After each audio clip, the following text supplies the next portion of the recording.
잘 되는 병원이든 안 되는 병원이든 뭘 것 같으세요? 환자들의 불만이? 네. 맞습니다. 바로 나오죠. 안녕하세요. 온토리TV 민수경입니다. 안녕하세요. CS 강사로 활동 중인 전희진입니다. 네, 강사님 안녕하세요. 안녕하세요. 서비스 마스터로 활동하고 계신다고요. 서비스 마스터. 되게 굉장한 경력을 갖고 계실 것 같아요. 네, 저는 지금 메디컬 분야의 특수 서비스를 좀 담당하고 있고요. 외식 프랜차이즈 사회 CS 강사로도 활동 중입니다. 운이 좋게도 저는 한 20여 년 정도를 서비스직에서 오랫동안 활동을 하게 됐었던 것 같아요. 20여 년 전이면 10대 아니었어요? 감사합니다. 네, 그렇다 보니까 아무래도 CS 강의를 접근하기가 쉽지 않았나, 수월하지 않았나라고 좀 감사하게 생각하고 있습니다. 그 점에서도 이제 고객 응대를 해보셨고 거기에 맞는 그 CS나 CX는 또 다를 거고. 아, 그렇죠. 그렇죠. 네, 맞습니다. 이런 쪽들은 보통 어디 좀 더 포커싱을 두나요?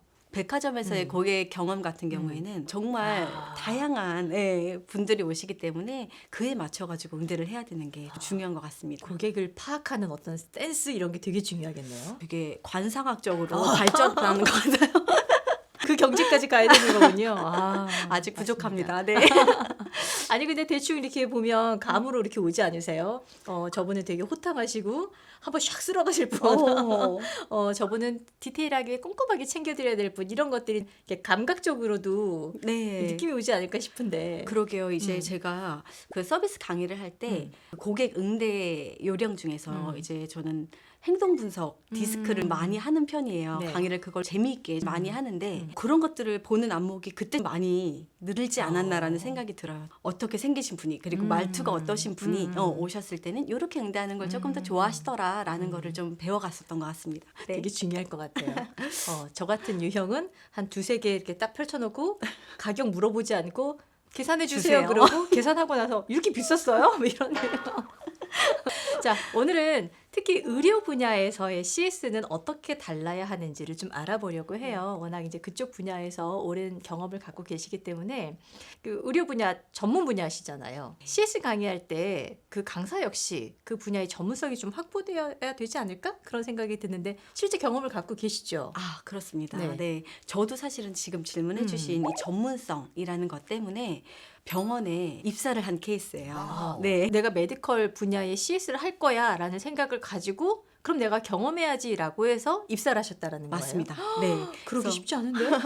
CS 강사로 먼저 시작을 했는데 제가 하고 싶은 게 무엇일까라는 생각을 굉장히 많이 했거든요. 그랬더니 나는 병원 종사자들을 가르치고 싶다라는 생각이 좀 크더라고요. 아무것도 모르고 가르치면 사실은 그게 와닿지가 않잖아요. 당신이 뭘 알아? 뭐 이런 피드백이 나오기도 하고. 맞습니다. 네. 그래서 그분들에게 조금 효과적인 교육을 하려면 내가 잘 알아야겠다라는 생각을 하고 이제 제일 먼저 입사한 곳이 치과였던 거죠. 그래서 치과에 입사를 해서 환자 응대도 해보고 상담도 해보고 뭐 여러 가지 일들을 해보고 그리고 원장님께 이제 많이 배웠죠. 뭐 경영 쪽으로도 이제 일을 해보고 하면서 해봤더니 또 그 일이 너무 재미있는 거예요. 그럼 이제 치과에서의 경험을 토대로 병원의 실상이 이렇구나를 파악하시고 이제 CS 교육을 이제 네. 접목을 시켜서 하신다. 맞습니다. 거네요. 많은 병원에서 이제 강의나 컨설팅을 하셨을 텐데 대표적으로 뭐 이런 서비스들은 비포 애프터가 이렇습니다.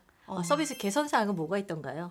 일단 서비스를 개선하려면 환자들이 뭔가 불만을 갖고 있거나 이제 병원 측에서도 이게 조금 문제야. 의료기관 측에서도 우리는 이걸 좀 고쳐야 돼라고 생각하는 것들이잖아요. 네네. 대부분 환자들이 불만을 갖는 것이 되게 의아하게도 잘 되는 병원이든 안 되는 병원이든 뭘 것 같으세요? 환자들의 불만이 네, 대기 시간? 맞습니다. 바로 나오죠. 나도 그것 때문에 좀 네. 답답했거든.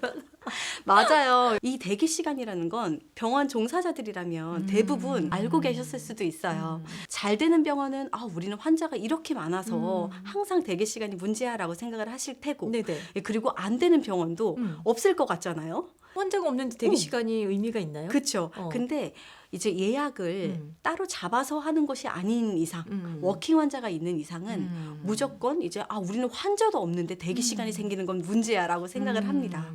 그래서 이 대기 시간에 대한 불만 사항이 일단은 많고요. 네. 그리고 의외로 굉장히 사소한 걸로도 환자들이 이탈하는 경우가 많아서 대표적으로 사소한 건 뭐예요? 예를 들어서 우리가 바닥에 뭐 솜 하나가 떨어져 있다고 생각을 해볼게요. 병원에서. 근데 우리가 쇼핑을 할 때 아니면 뭐 백화점에 갔을 때 그냥 뭐 커피 같은 거라든지 휴지 같은 게 떨어져 있어도 물론 눈살은 찌푸려지겠지만 그래도 그걸로 컴플레인까지는 하지 않고 지나가잖아요. 네. 근데 병원 같은 경우에는 아무래도 몸을 치료하는 곳이고 내가 건강이 안 좋아져서 오는 곳이고 그리고 환자들이라는 이제 고객층 때문에 굉장히 예민하단 말이에요. 그러니까 그 솜 하나만 봐도 아니 여기는 위생 상태가 너무 안 좋네.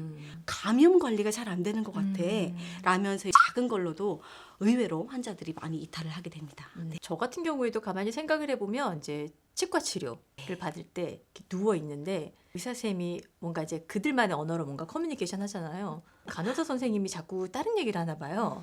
나중에 의사 선생님께서 화를 막 내시더라고. 왜 못 알아듣냐며.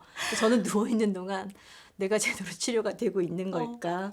제대로 지금 처치를 받고 있는 건가? 되게 불안했던 경험이 있어요. 정말 안타깝게도 다른 병원으로 갔거든요. 너무 불안해서. 그렇죠. 그때는 정말 저 같아도 그 불안감은 그 무엇도 이길 수 없는 것 같아요. 근데 불안감이 생기지 않게끔 일단 신뢰를 주는 게 굉장히 중요할 것 같고 네. 이렇게 환자가 한번 불안감을 갖게 되면 다른 것에서도 그냥 넘어갈 수 있는 그쵸, 것도 그쵸. 사실은 잘 되고 있는 걸까? 이거 이렇게 됐는데 맞아요? 제가 여기가 사실 아프다고 했었는데 이거 보는 거 맞아요? 라면서 계속 물어보게 되잖아요. 그래서 이 불안을 주지 않게끔 미리 설명하고 그다음에 대처도 어떤 식으로 하는지가 너무너무 중요할 것 같아요. 이 환자가 몰리는 병원은 서비스가 다르다라는 책을 또 직접 집필하시기도 했는데 잘 되는 병원의 가장 큰 경쟁력은 뭔가요? 제가 책에 있는 내용을 그냥 한 단어로 요약해달라고 지금 말씀을 드리네요. 환자가 몰리는 병원은 서비스가 다릅니다. 네.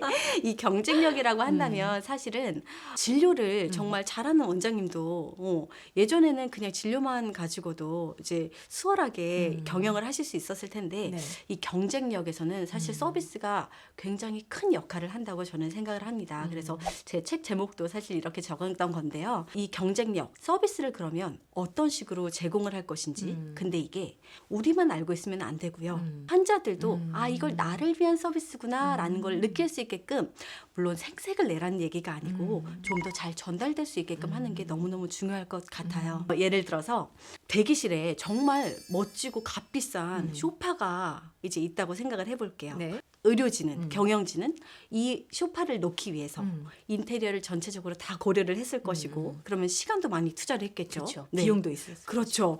비용도 많이 투자를 했고 그래서 서비스에 대한 대가를 굉장히 많이 투자를 했을 텐데 막상 막 허리가 아프고 막 어디가 몸이 편찮아서 오시는 그런 이제 환자분들은 그 의자가 사실은 그다지 달갑지는 않은 거예요. 오히려 좀 낡았어도 정말 나를 위해서 깨끗이 정돈되어 있는 소파가 오히려 그 환자분들께는 좋은 서비스가 될 수도 있겠다라는 생각을 항상 하시고 뭔가를 제공을 하시면 더 좋을 것 같습니다. 그러니까 우선순위에서 좀 밀릴 수 있다. 환자 관점에서는. 그렇죠. 환자의 관점에서 그분들의 가장 첫 번째 니즈가 무엇인지를 생각하시는 게 가장 좋은 서비스를 제공할 수 있는 방법일 것 같습니다. 네. 환자 관점에서 보자면 그 다들 환자를 위하는 마음이 분명히 있을 텐데, 그렇죠? 환자가 낫길 바라고 환자가 좀 편안하길 바라는 마음이 다 있을 텐데 그게 내 마음에만 있고 언어적으로 표현이 안 되면 그것도 참 답답할 노릇일 것 같아요. 맞습니다. 그래서 이거를 정말 내가 직접적으로 말하지 않아도 어떻게 잘 전달되게끔 할 수 있느냐 이것도 사실은 잘 연구해 봐야 될 문제인 것 같아요. 조금만 알려주세요. 말하지 그럴 않아도 것들. 뭔가 나의 친절한 마음?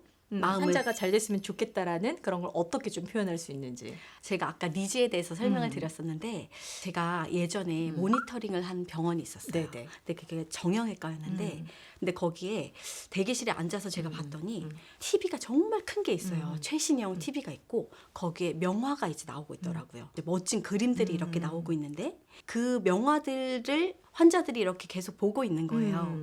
하지만 우리가 조금만 생각해 보면 환자들은 명화를 보고 싶어서 그 병원을 찾은 게 아닐 거라는 거죠. 환자들이 궁금한 것은 정말 내가 어떤 치료를 여기서 받게 될지, 네, 그리고 뭐 금액이 대략적이라도 얼마일지, 그리고 어느 정도가 이제 이 진료를 보는데 소요가 될지 이런 것들이 궁금할 텐데 하물며 와이파이라든지 그 화장실 가는 길도 앞에 물어봐야지만 되는 거예요. 하지만 그 멋진 TV에서는 오직 명화만이 돌아가고 있었어요. 네. 원장님께서 약간 갤러리처럼 꾸미고 싶으셨군요. 네, 정말 갤러리 같았거든요. 조각상 같은 것도 있고요. 네, 되게 멋있었는데 또 이게 분야마다 조금씩 다른 게 성형외과 같은 곳에서는 이런 원장님의 미적 감각을 또 보여주시기 위해서 이런 것을 마케팅으로 또 쓰는 것도 있습니다. 네, 그러니까 병원마다 그 병원에 오는 환자들 대상들에 대한 맞아요. 그 니즈가 조금씩 이렇게 담겨져 있으면 좋은데 네네. 원장님만의 어떤 취향을 반영하면 약간 좀 이렇게 오류가 날 수 있다. 그렇죠. 과별로 또 타겟팅이 그래서 되어야 되는 이유인 것 같습니다. 네네.